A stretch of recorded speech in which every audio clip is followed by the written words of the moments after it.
Friends, welcome back to ലൈച്ചസ് vlog. ഞാൻ ഇന്ന് വന്നിരിക്കുന്നത് ഒരു ഫേഷ്യൽ വീഡിയോ ആയിട്ടാണ്. അപ്പോൾ 3 സ്റ്റെപ്പ് ഫേഷ്യലാണ്.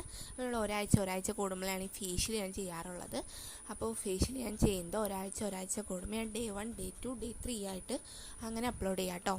അപ്പോൾ ഞാൻ ആദ്യം തന്നെ ഫസ്റ്റ് സ്റ്റെപ്പായ ക്ലെൻസിങ്ങിന് നമ്മുടെ ഫേസ് വാഷ് വെച്ച് നമ്മൾ മുഖം നന്നായിട്ടൊന്ന് വാഷ് ചെയ്തെടുക്കാം.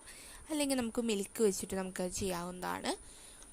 ഈ രണ്ടും നല്ല ഇതാണ്. മിൽക്കാണ് കുറച്ചുകൂടി ബെറ്റർ നമ്മുടെ ഫേസ് വാഷിനേക്കാളും നല്ലത്. അപ്പോൾ ഫേസ് വാഷ് ഇട്ട് നമ്മൾ മുഖം നന്നായിട്ട് കഴുകിയതിന് ശേഷം നമ്മൾ സ്റ്റെപ്പ് 2ലേക്ക് കിടക്കാം. സ്റ്റെപ്പ് 2ൽ നമ്മൾ കടലമാവാണ് എടുക്കുന്നത്. അതിനുശേഷം ഞാൻ അതിൻ്റെ ഉള്ളിലേക്ക് ഒഴിച്ചു കൊടുക്കുന്നത് എന്താണെന്നുണ്ടെങ്കിൽ തക്കാളിയും അതേപോലെ തന്നെ നമ്മുടെ അലോവേര ജെല്ലും രണ്ടും കൂടി മിക്സ് ചെയ്തിരിക്കുന്നതാണ്. അത് രണ്ടെണ്ണം നമ്മുടെ സ്കിൻ ബ്രൈറ്റനിങ്ങിനും ഗ്ലോ ചെയ്യാനായിട്ട് നമ്മുടെ സ്കിൻ നല്ല ഹൈഡ്രേറ്റ് ചെയ്ത് വെക്കാനും ഒക്കെ നല്ലതാണ്. അപ്പോൾ ഇത് വെച്ച് നമുക്ക് നന്നായിട്ടൊന്ന് മസാജ് ചെയ്ത് കൊടുക്കണം.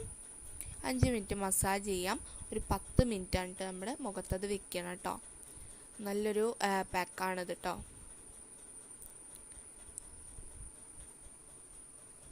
അപ്പോൾ മസാജ് ചെയ്യുമ്പോൾ നല്ല ജെൻറ്റിൽ തന്നെ മസാജ് ചെയ്യാൻ നോക്കാം. വളരെ പതുക്കെ തന്നെ മസാജ് ചെയ്യണം.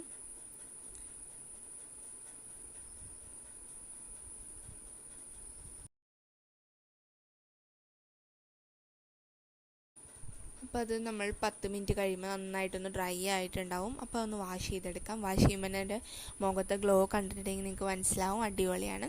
അപ്പോൾ നമുക്ക് സ്റ്റെപ്പ് 3ലേക്ക് കിടക്കാം. നമ്മുടെ ഫേസ് പാക്കാണ് ലാസ്റ്റ് ആൻഡ് ഫൈനൽ സ്റ്റെപ്പാണ് കേട്ടോ. അപ്പോൾ ആദ്യം തന്നെ നമുക്ക് അതിൻ്റെ ഉള്ളിലേക്ക് അരിപ്പൊടി ചേർത്ത് കൊടുക്കാം. അതേപോലെ തന്നെ കടലമാവ് ചേർത്ത് കൊടുക്കണം. അതിന് ശേഷം നമ്മുടെ ഈ ഒരു തക്കാളിയുടെയും അതേപോലെ അലോവേര ജെല്ലിൻ്റെയും ഈ ഒരു മിക്സാണ് ആഡ് ചെയ്ത് കൊടുക്കുന്നത് കേട്ടോ. ഈ ഒരു മിക്സ് അടിപൊളിയാണ്. നമുക്ക് വെറുതെ നമ്മുടെ മുഖത്ത് ഇടാനായാലും ഒരു പാക്കിൻ്റെ കൂടെ നമുക്ക് യൂസ് ആവുന്ന ഏതെങ്കിലും ഒരു പൊടിയുടെ കൂടെയും യൂസ് ചെയ്യാൻ വേണ്ടിയിട്ട് വളരെയധികം നല്ലതാണ് കേട്ടോ ഈ 2 ജ്യൂസ് എന്ന് പറയുന്നത്. അപ്പോൾ അതാണ് നമ്മുടെ ലാസ്റ്റ് ആൻഡ് ഫൈനൽ സ്റ്റെപ്പിൽ ഞാൻ ഉൾപ്പെടുത്തുന്നത്. അപ്പോൾ ഈ ഒരു പാക്കും കൂടി വെച്ചതിന് ശേഷം ഒരു 15 to 20 മിനിറ്റ് വരെ നമുക്ക് റെസ്റ്റ് ചെയ്യാൻ വെക്കാം കേട്ടോ.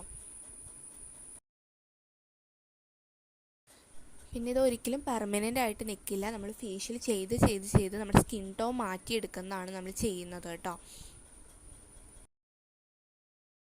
നന്നായിട്ട് ഡ്രൈ ആയതിന് ശേഷം നമ്മുടെ വെള്ളത്തിൽ കുറച്ചീശ നമ്മുടെ മുഖമെടുത്ത് ജെന്റിലി മസാജ് ചെയ്ത് നമ്മൾ കഴുകി കളയാൻ വേണ്ടി നോക്കുക.